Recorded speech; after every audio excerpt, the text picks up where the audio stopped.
Welcome to my channel novels chapter. آج ہم start کرنے والے ہیں عشق کی آتش کی ایپیسوڈ 4۔ تو چلیے اسٹارٹ کرتے ہیں۔ اتوار کا دن تھا، فائزہ کچھ دیر پہلے جاگی تھی اور ابھی ناشتے سے فارغ ہی ہوئی تھی کہ اسے مناسبہ نے تانیہ کی آمد کے بارے میں بتایا۔ وہ فوراً ہی ڈرائنگ روم میں چلی گئی۔ مجھے شیان کے گھر لے چلو۔ سلام دعا کے بعد جو پہلی بات تانیہ نے کہی وہ یہی تھی۔ وہ گڑبڑا گئی، پھر سنبھل کر بولی، تم بیٹھو، چائے آتی ہو کہ پھر بات کرتے ہیں۔ اسے فائزہ کا بازو گرفت میں لے کر کہا، فائزہ مجھے شیان سے ملنا ہے ابھی اور اسی وقت۔ فائزہ نے گہرا سانس کھینچتے ہوئے اسے اپنے ساتھ بٹھا لیا۔ اسے ٹینس ہوتے دیکھ کر تانیہ نے پوچھا، کیا بات ہے؟ شیان کراچی میں نہیں ہے۔ توقف کے بعد وہ پھر بولی، اس کی پوسٹنگ ہو چکی ہے اور 3 دن پہلے وہ اپنا چارج سنبھالنے سے گھر جا چکا ہے۔ تانیہ کے لیے یہ اطلاع اس قدر غیر متوقع تھی کہ وہ کافی دیر تک کچھ بول ہی نہ سکی۔ بہت دیر کی خاموشی کے بعد اس نے بے یقینی سے کہا، وہ مجھ سے ملے بغیر چلا گیا؟ پھر اسے شاکی نظروں سے فائزہ کو دیکھا، اور تم نے بھی مجھے انجان رکھا؟ مجھے ایسا کرنا پڑا، وہ جلدی سے صفائی دیتے ہوئے بولی۔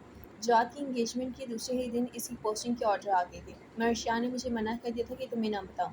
پھر جب میں نے اس سے کہا کہ تم اس سے بات کرنا چاہتی ہو تو اس نے کہا کہ وہ تم سے بات نہیں کر سکتا۔ پتہ نہیں کیوں، مگر مجھے وہ کافی اپسیٹ لگ رہا تھا۔ فائزہ چپ ہوئی تو تانیہ نے کہا، بات نہیں کر سکتا مگر کیوں؟ ایسا تو کچھ بھی نہیں ہوا کہ وہ مجھ سے بات بھی نہ کرے۔ تم نے اسے پوچھا نہیں وہ ایسا کیوں کر رہا ہے؟ تانیہ اب بھی حیران تھی، فائزہ سے اس کی طرف دیکھا ہی نہیں کیا، سر جھکا کر بولی، پوچھا تھا لیکن اس نے کچھ بتایا ہی نہیں، تو میں نے سوچا شاید تم دونوں میں انبن ہو گئی ہوگی۔ ہمارے بیچ تو کچھ بھی نہیں ہوا ایسا۔ تانیہ نے فوراً تردید کی، امپاسبل۔ فائزہ نے ماننے سے انکار کر دیا۔ کچھ تو بات ہوئی ہوگی، بنا کسی بات کے وہ تعلق کیوں ختم کرے گا؟ اس نے تم سے کچھ تو کہا ہی ہوگا۔ یقین کرو فائزہ، کوئی بات ہوئی ہی نہیں۔ وہ پریشان سی ہو کر چپ ہو گئی، پھر جیسے یاد آنے پر بولی، لیکن انگیجمنٹ والے دن وہ مجھ سے کچھ کہنا چاہتا تھا۔ کیا؟ فائزہ کو تجسس ہوا۔ پتہ نہیں، تانیہ نے جان بوجھ کے یہ بات چھپا لی کہ اسی خیال میں شیان اسے سے پرپوز کرنے والا تھا۔ وہ کہنے ہی والا تھا کہ تم اور انکل وہاں آ گئے، پھر وہ کوئی بات کیے بغیر اچانک ہی چلا گیا۔ وہ رکی، پھر تلخ سے ہنس کے بولی، وہ تو ہمیشہ ہی کچھ کہے بغیر چلا جاتا ہے۔ مناظمہ اسی وقت چائے کی ٹریلی کے ساتھ اندر آئی تو دونوں چپ ہو گئی۔ مناظمہ کے جانے کے بعد فائزہ نے چائے کا کپ اٹھا کر تانیہ کے ہاتھ میں پکڑاتے ہوئے کہنا شروع کیا، پھر تانیہ، تم شیان کی طرف سے پہل کیوں انتظار کیوں کرتی ہو؟ خود سے کیوں نہیں کہتی ہے سب کچھ؟ دونوں ہاتھوں سے کپ پکڑے وہ بے بسی سے بولی، کیسے کہہ دیتی جبکہ میں یہ بھی نہیں جانتی کہ وہ مجھ سے محبت کرتا بھی ہے یا نہیں؟ تم تو اس سے محبت کرتی ہو نا؟ کیا یہ کافی نہیں ہے؟ تانیہ نے کچھ کہے بغیر کپ ٹیبل پر رکھا اور کھڑی ہو گئی۔ میں اب چلوں گی۔ فائزہ نے اسے روکنا چاہا لیکن وہ ٹھہری ہی نہیں۔ فائزہ اسے باہر تک چھوڑنے آئی، تانیہ کا دروازہ کھولنے کے لیے کہ ہال میں چابی ڈال رہی تھی، جب اسے فائزہ کو کہتے سنا، ایک بات مانو گی تانیہ؟ اگر وہ نہیں کہتا تو تم کہہ دو، اور اگر نہیں کہہ سکتی تو اس انتظار کو ختم کر کے آگے بڑھ جاؤ۔ کب تک اس پل صراط پر کھڑی رہو گی؟ تکلیف میں رہو گی، یا تو ہٹ جاؤ یا گزر جاؤ۔ ٹھہرنا مت، ٹھہرنے والی کا پور زخم بن جاتا ہے۔ وہ چپکے سے کار میں بیٹھی اور پھر چلی گئی۔ تمہارے اندیشے چاہے کتنے ہی درست ہوتے شیان، مگر آگہی کے بعد جدائی بخشنے کا تمہیں کوئی حق نہیں تھا، فائزہ نے تاثر سے سوچا۔ ایک ہاتھ میں فائلز اور دوسرے میں دوپٹہ پکڑے اس کی آمد کافی افراتفری میں ہوئی تھی۔ نورالہدیٰ نے اخبار نیچے رکھ کے اسے دیکھا، میں سوچ رہا ہوں دیر سے آفس آنے والوں کی تنخواہ کاٹنا شروع کر دوں۔ مریم ان کی طرف دیکھ کر ہنسی، ایسا مت کرنا نورالہدیٰ، ورنہ تنخواہ کے نام پر تانیہ کے ہاتھ کچھ بھی نہیں آئے گا۔ Very funny. فائلز کو ریبن ساتھ والی چیئر پر رکھ کر ہاتھ میں پکڑا کلپ لاپرواہی سے سلکی براؤن بالوں میں اٹکاتے ہوئے وہ برا مان کر بولی، ویسے پاپا ایک بات میں آپ کو بتاؤں، جس دن آپ نے میری تنخواہ کاٹی اگلے دن میں ریزائن کر دوں گی۔ دھمکی دے رہی ہو؟ وہ آنکھیں نکال کر بولے، آپ بھی تو دے رہے ہیں نا؟ آرام سے کہہ کے اس نے سلائس اٹھا لیا۔ اچھا آرام سے کھاؤ۔ اسے جلدی سلائس منہ میں ٹھوسے دے کر مریم نے ٹوکا۔ نورالہدیٰ نے اخبار لپیٹ کر سائڈ میں رکھ دیا۔ انہیں اخبار رکھتے دیکھ کر مریم نے چائے کا کپ سامنے رکھتے ہوئے گلاس میں جوس نکال کر انہیں تھمایا۔ ناشتے کے بعد اخبار پڑھنا ان کا معمول تھا، پھر اخبار سے فارغ ہو کر جوس پیتے اور آفس کے لیے نکل جاتے۔ جتنی دیر میں انہوں نے جوس پیا تانیہ ناشتہ نپٹا چکی تھی۔ اسے نیپکن سے ہاتھ صاف کر کے دوپٹہ گلے میں ڈالا۔ پاپا چلیں؟ تم بعد میں چلی آنا۔ ان سے پہلے مریم بول پڑی، پھر اس پر سے نگاہ ہٹا کر انہوں نے نورالہدیٰ کو دیکھا، میں تانیہ سے کچھ بات کرنا چاہتی ہوں۔ اوکے۔ انہوں نے کوئی اعتراض نہیں کیا۔ اچھا سنو، انہیں اٹھتا دیکھ کر وہ مزید بولی، آفس جانے سے پہلے بابا جان سے ملتے جانا، رات ان کی طبیعت کافی خراب تھی۔ ان کا موڈ ایک دم سے بدل گیا اور رکھائی سے بولے، میں بزنس مین ہوں، ڈاکٹر نہیں۔ اور چلے گئے تو تانیہ مریم کی طرف مڑی، سمجھ نہیں آتی ماما، آخر پاپا دادا جان کے ساتھ اتنا روڈلی بیہیو کیوں کرتے ہیں؟ کیا آپ جانتی ہیں ان دونوں کے درمیان کیا ٹینشن ہے؟ میں کیسے جان سکتی ہوں؟ انہوں نے فوراً نا علمی کا اظہار کیا، میں نے ان دونوں کو ہمیشہ ایسا ہی دیکھا ہے۔ اب تو خیر عادت ہو چکی ہے، لیکن شادی کے ابتدائی سالوں میں بھی پریشان ہو جایا کرتی تھی۔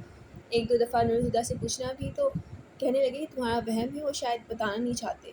اس خیال سے میں نے کبھی زیادہ پیتا نہیں، اور اب تو مجھے بھی اپنا وہم ہی لگتا ہے۔ تم خود غور کرو، نورالہدیٰ کا ان کے ساتھ رویہ اپنی جگہ، مگر وہ کبھی بھی بابا جان کی طرف سے غافل نہیں ہوئے، اور مجھ سے ہمیشہ یہی کہا ہے کہ بابا جان میرے بچوں کے دادا ہیں، اور ان کی حیثیت میں کبھی فرق نہیں آنا چاہیے۔ یوں بھی دونوں کے بیچ ناراضگی کی کوئی وجہ ابھی تو نظر نہیں آتی۔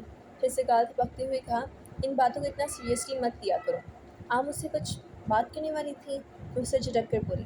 ہاں آؤ، تمہارے روم میں چل کر بات کرتے ہیں۔ تانیہ اپنی فائلز اٹھا کر ان کے ساتھ اٹھ کھڑی ہوئی۔ اپنے کمرے سے بریف کیس اٹھا کر دو سیڑھیاں اترتے ہوئے وہ لانچ میں آئے تو بجائے آگے بڑھنے کے رک گئے۔ بابا جان کی خراب طبیعت کا سن کر وہ پریشان ہو گئے تھے، اور تفکر ان کے چہرے سے بھی ظاہر نظر آ رہا تھا۔ کچھ پل ٹھہر کر وہ آہستہ آہستہ قدم اٹھاتے ان کی کمرے کے دروازے پر جا رکے اور دستک کے لیے ہاتھ اٹھایا۔ پھر پتہ نہیں کیا ہوا، انہوں نے اٹھتے ہوئے ہاتھ کی مٹھی بنا کر کھینچ لیا۔ اچانک ہی ان کے چہرے سے بے حسی چھلکنے لگی۔ پھر وہ مڑے اور تیز قدموں سے چل کر باہر نکل گئے۔ تانیہ دونوں پیر اٹھائے بیڈ پر بیٹھی تھی، اور مریم اسے کچھ فاصلے پر گہری سوچ میں ڈوبی تھی۔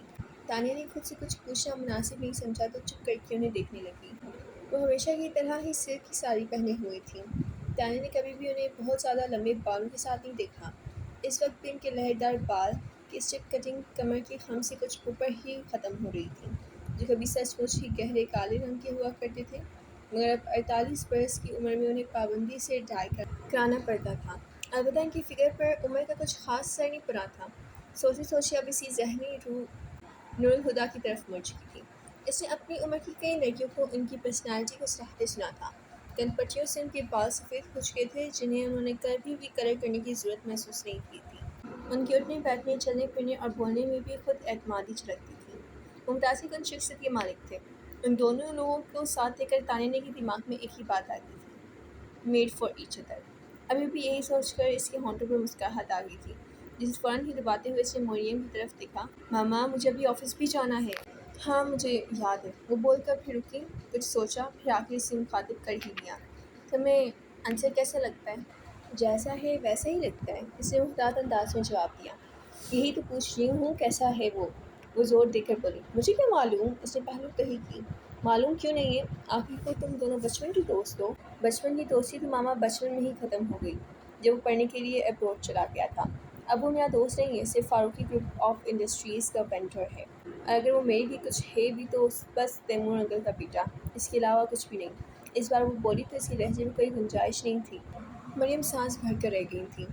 عنصر نے تمہیں پرپوز کیا ہے؟ خود؟ تو حیران ہوئی۔ مجھ سے تو عروسہ نے ہی بات کی ہے، مگر ظاہر ہے بیٹی کی مرضی سے ہی کی ہوگی۔ وہ خاموش بیٹھی رہی۔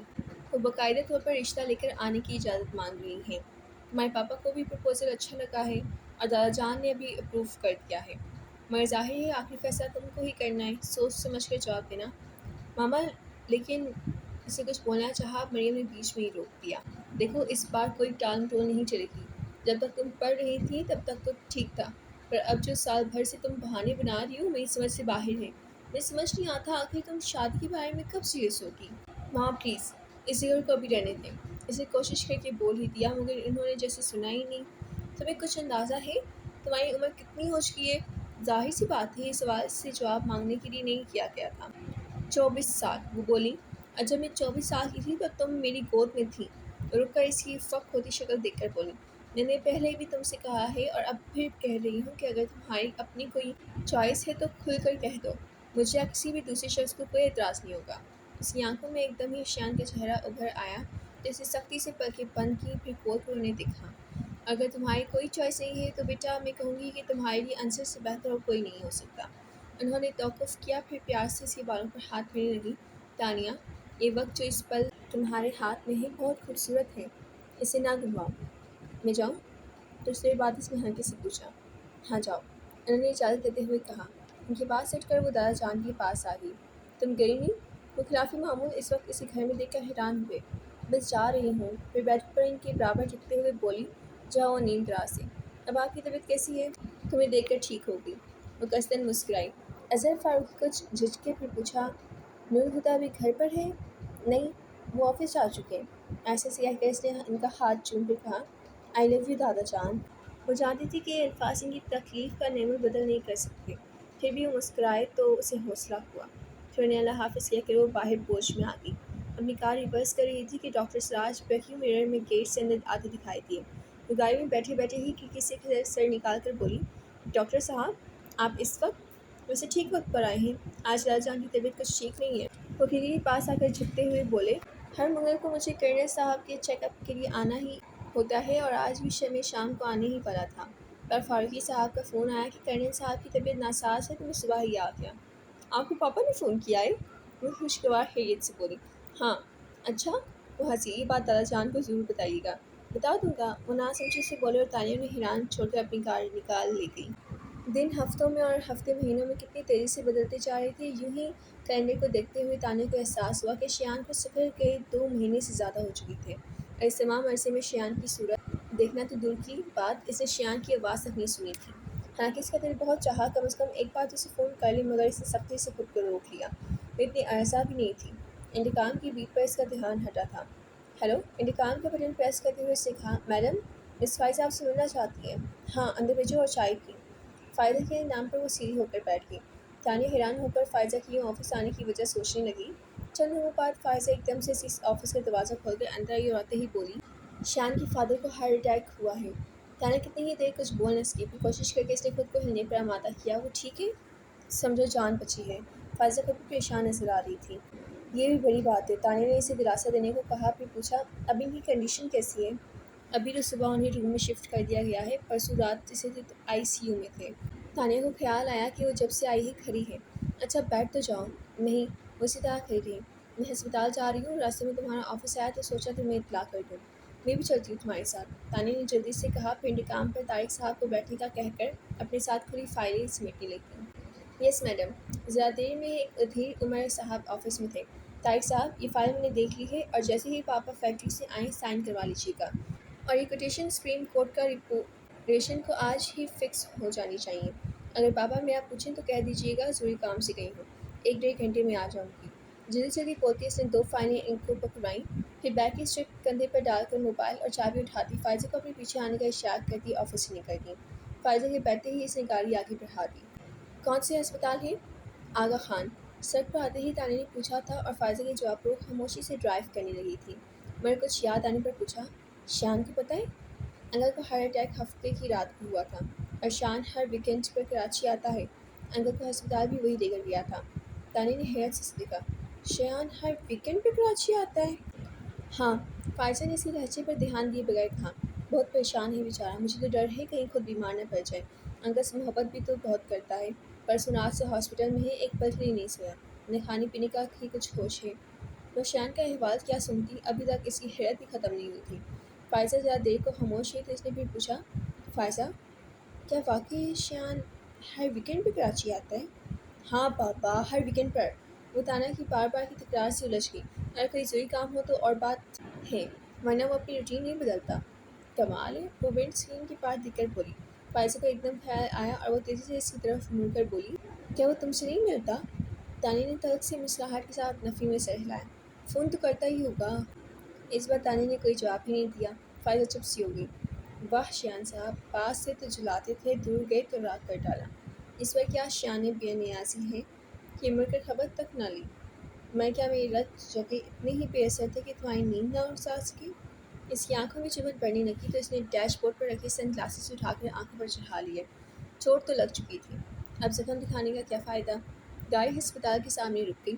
فائزہ نے اپنی طرف کا دروازہ کھولا اور اترنے لگی تو دھیان آیا وہ ابھی تک اپنی سیٹ پر تھے، اور اس نے انجن بھی بند نہیں کیا تو پلٹ کر پوچھا، تم اندر نہیں آؤ گی؟ تم چلو میں تھوڑی دیر میں آتی ہوں، وہ بدستور سامنے دیکھتے ہوئے بولی، اور فائزہ کے کرتے ہی وہ زناٹے سے گاڑی بھگا لے گئی۔ کافی دیر تک بے مقصد شہر کی سڑکوں پر گاڑی بھگانے کے بعد بھی خون کے ابال میں کمی نہیں آئی تو تھک کر اس نے گھر کے راستے پر گاڑی موڑ دی۔ گھر میں داخل ہوتے ہی اس کی نظر ملازمہ پر پڑی تو اس نے پکار کر کہا، ختیجہ میں اپنے کمرے میں جا رہی ہوں اور کوئی ڈسٹرب نہ کرے۔ پھر وہ رکی نہیں اور سیدھی اپنے روم میں آ گئی۔ جذباتی ٹوٹ پھوٹ کے بعد اب اس کے اعصاب شکستہ ہونے لگے تھے، اس پر ہیجان طاری تھا۔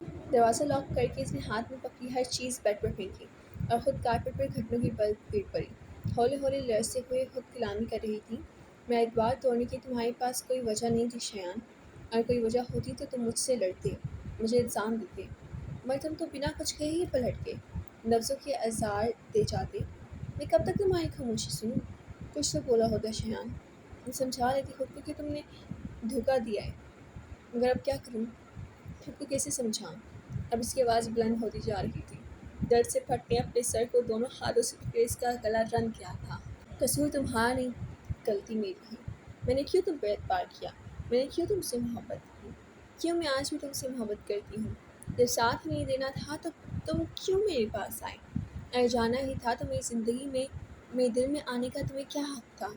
پاس آ کر دور جانے کا، جھلک دکھا کر چھپ جانے کا کھیل بہت بار کھیلا ہوگا، وہ اب چلا رہی تھی۔ بہت سو کو تڑپایا ہوگا، بہت ہوں گی جو تمہارے لیے روتی ہوں گی، مگر میں تانیہ فاروقی ہوں، ان بہت سی لڑکیوں سے بہت الگ۔ مجھے تڑپتا دیکھنے کی تمہاری خواہش کبھی نہیں پوری ہوگی شیان۔ نہ میں تڑپوں گی نہ میں روں گی۔ تم وہ نہیں جس کے لیے میں خود کو برباد کر لوں۔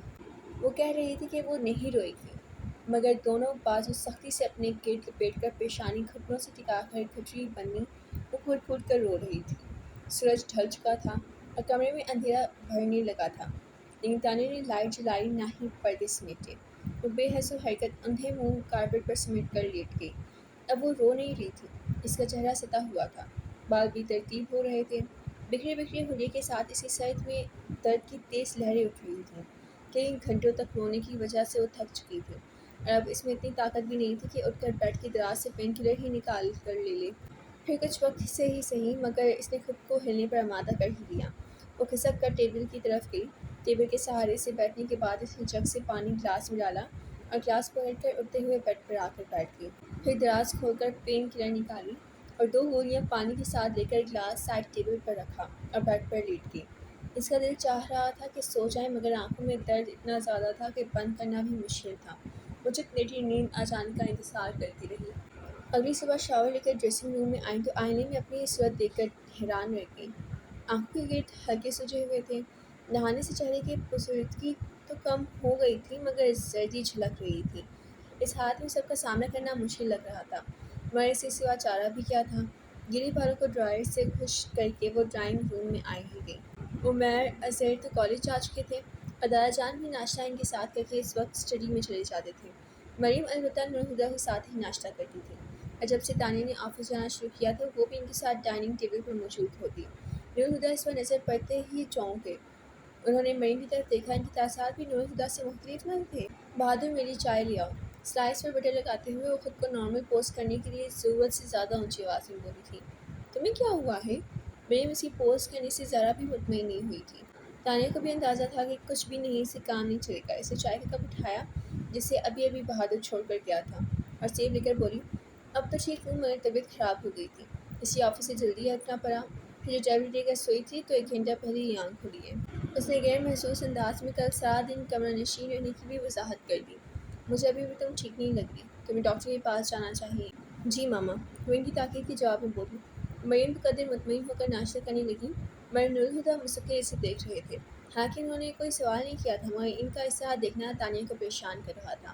پھر بھی وہ آرام سے ناشتہ کرتی رہی۔ آخر انہوں نے تانیہ پر سے نگاہ ہٹا لی۔ میرا خیال ہے آج تم آفس مت جاؤ، گھر پر ہی رہ کر آرام کرو۔ میں بھی یہی سوچ رہی ہوں، اسے کب میں جھانکتے ہوئے کہا۔ نور ہدیٰ اپنی جگہ سے اٹھے اور اس کے پاس آ کر اس کا چہرہ اپنے ہاتھوں میں لے کر اپنی طرف کیا۔ تمہیں تکلیف میں دیکھ کر مجھے بہت تکلیف ہوتی ہے، مگر اس وقت تکلیف اور بھی زیادہ ہوگی جب تم اپنی تکلیف مجھ سے چھپاؤ گی۔ تانیہ کو ان کے چہرے پر وہی کھویا ہوا سا تاثر نظر آیا جو اکثر تانیہ کو دیکھتے ہوئے ابھر آتا تھا۔ وہ جھکی اور اس کے ماتھے کو چوم لیا۔ ان کی چوڑی پشت کو دیکھتے ہوئے تانیہ حیران ہو رہی تھی۔ نہ اس نے کچھ کہا، نہ پاپا نے کچھ پوچھا۔ انہیں پھر شک کیسے ہوا کہ وہ کچھ چھپا رہی ہے؟ پھر وہ اٹھ کر اپنے کمرے میں آ گئی، اور جب یقین ہوا گیا کہ نور ہدیٰ چلی گئی ہیں تو لاؤنج میں آ کر وقت گزاری کرنے کے لیے ٹی وی آن کر کے بیٹھ گئی۔ مریم کہیں جانے کی تیاری میں لاؤنج سے ہو کر گزری۔ تانیہ نے دور سے ہی انہیں بائے کہا۔ مسکرا کر اس کی طرف دیکھتے ہوئے انہوں نے دروازہ کھولا، پھر کچھ سوچتی نظروں سے گلاس ہوا کی دوسری طرف تانیہ کو دیکھ کر انہوں نے دروازہ بند کیا اور لاؤنج میں آ گئیں۔ کچھ خاص پروگرام دیکھ رہی ہو؟ نہیں۔ وہ فوراً سیدھی ہو کر اس نے ٹی وی کی آواز کم کر دی۔ تم سے بات کرنا چاہ رہی تھی۔ وہ صوفے پر اس کے ساتھ بیٹھتی بولی۔ کہیں؟ رحمتاً گوش ہوئی۔ بات تو کوئی نہیں ہے، پر غصہ کا اصرار بڑھتا جا رہا ہے۔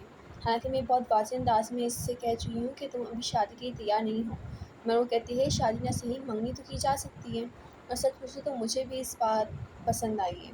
فی الحال منگنی کر لیتے ہیں، کہ جب تم ذمہ داری اٹھانے کے لیے تیار ہو جاؤ تو شادی کر دیں گے، اور کیا پتہ ایک بار انصر کے ساتھ رشتے میں بند کر شادی کا فیصلہ تمہارے لیے زیادہ آسان ہو جائے۔ پھر سے چپ دیکھ کر بولی، چپ کیوں ہو، کچھ تو بولو۔ کیا بولوں مما؟ وہ ہنسی، اس رات پر ٹھہروں یا ہٹ جاؤں؟ کچھ حاصل نہیں ہوگا اور شاید کچھ گنوانا بھی نہ پڑے، لیکن اگر گزر جاؤں تو سب گنوا دوں گی، اور شاید تب بھی میرے ہاتھ خالی نہیں رہیں گے۔ من مانگے ہی صحیح لیکن زندگی کچھ تو عطا کرے گی، پر نفع کس میں ہے اور نقصان کہاں، حساب کروں گی تو ہی پتہ چلے گا۔ کیا کہہ رہی ہو؟ وہ خاک بھی نہ سمجھی۔ تانیہ نے دیکھ کر مسکرائی، آپ چاہتی ہیں نا میں شادی کر لوں؟ ہاں، میں سوچ کر جواب دوں گی۔ خطر میں چونک تو لگی، اس کی بات پر مریم نہال ہو گئی۔ بس اب چاہے تم کچھ بھی جواب دو، میرے لیے تو یہ بھی بہت ہے کہ تم شادی کے بارے میں سوچنے کو تیار ہو گئی ہو۔ تانیہ نے کچھ دیکھ کر شرمندہ ہو گئی، اپنی خوشیوں کے بارے میں سوچتے ہوئے ان کی خوشیوں سے کتنا دور ہو گئی تھی۔ جانے سے پہلے کتنی ہی دیر تک وہ اسے خود سے لپٹا کر پیار کرتی رہی۔ اس نے کہہ تو دیا کہ سوچے گی، پر کچھ سوچنے کی کوشش میں وہ کچھ بھی نہیں سوچ پا رہی تھی۔ کتنا وقت گزر گیا، اسے کچھ احساس بھی نہیں ہوا۔ کسی نے اس کے سر پر ہاتھ رکھا تو وہ چونک کر مڑی اور اپنے برابر بیٹھے عمیر کو دیکھ کر ایک بار پھر چونکنا پڑا۔ وہ یونیفارم بدل چکا تھا، جس کا مطلب تھا اسے کالج سے آئے کافی دیر ہو چکی تھی۔ تانیہ کو یقین نہیں ہوا کہ وہ پچھلے 3-4 گھنٹوں سے ایک ہی حالت میں بیٹھی تھی۔ بیٹھے بٹھائے کھو جانے کی عادت یا دادا جان کی ہے یا پھر پاپا کی؟ آپ نے یہ عادت کہاں سے اپنا لی؟ اتنی دیر سے آپ کو آوازیں دے رہا ہوں مگر آپ کچھ سنتی ہی نہیں ہیں۔ وہ میں کچھ سوچ رہی تھی، وہ اٹھتے ہوئے بولی، عزیر کہاں ہے؟ ڈائننگ ٹیبل پر آپ کا انتظار کر رہا ہے، اور دادا جان بھی وہیں ہیں۔ چلو پھر۔ وہ ڈائننگ روم میں آ گئی، اسے بھوک نہیں تھی پر سب کا ساتھ دینے کو اس نے تھوڑے سے چاول پلیٹ میں نکال لیے۔ آپی، صبح بتا دیا ہوتا آپ چھٹی کرنے والی، میں بھی کالج سے نہیں جاتا۔ بہت اچھا کیا میں نے جو صبح نہیں بتایا، ورنہ بیکار کالج بنک کرتے۔ عزیر کے تعصب سے دیکھتے بولی تو عمیر ہنسا، یوں بھی اس کے ساتھ پورا دن بتانا آسان نہیں، اور تو میری ہی ہمت ہے جو اسے جھیل لیتا ہوں۔ دادا جان، تانیہ اور عمیر ہنسنے لگے تو بنا کر شکایتی انداز میں بولا، تم دونوں کیوں ہر وقت اسے چھیڑتے رہتے ہو؟ اس کی داد رسی میں دادا جان ذرا روب سے بولے تو عمیر جھٹ سے بولا، ہمیں چھیڑنے کی کیا ضرورت ہے، یہ پیدائشی چھڑا ہوا ہے، اور پھر تانیہ کے ساتھ مل کر ہنسنے لگا۔ بات صحیح تھی، اس لیے اجے فارقی میں مسکرائے تو زیر بیچارہ اور روحان سا ہو گیا۔ روتی نہیں ہے بیٹا، تم ان نامکونوں کو چھوڑو اور کھانا کھاؤ۔ انہوں نے اسے پچکارتے ہوئے نوالا اسے منہ میں رکھا تو وہ سچ مچ بہل کر کھانے لگا۔ دیکھا تم تینوں میں ایک عزیر ہی ہے جو سیدھا اور معصوم ہے، اور تم دونوں ہر وقت اسی معصومیت کا مذاق اڑاتے ہو۔ عزیر نے یوں گردن اکڑا کر دیکھا جیسے اجے فارقی نے اسے کوئی اعزاز بخشا ہو، اور اس کی اس حرکت پر وہ دونوں اور بھی ہنسنے لگے۔ یہاں پہ کرتے ہیں عشق آتش کی ایپیسوڈ 4 کو اینڈ۔ آج کے اتنا ہی، پروٹیکٹ یور فیتھ، اللہ حافظ۔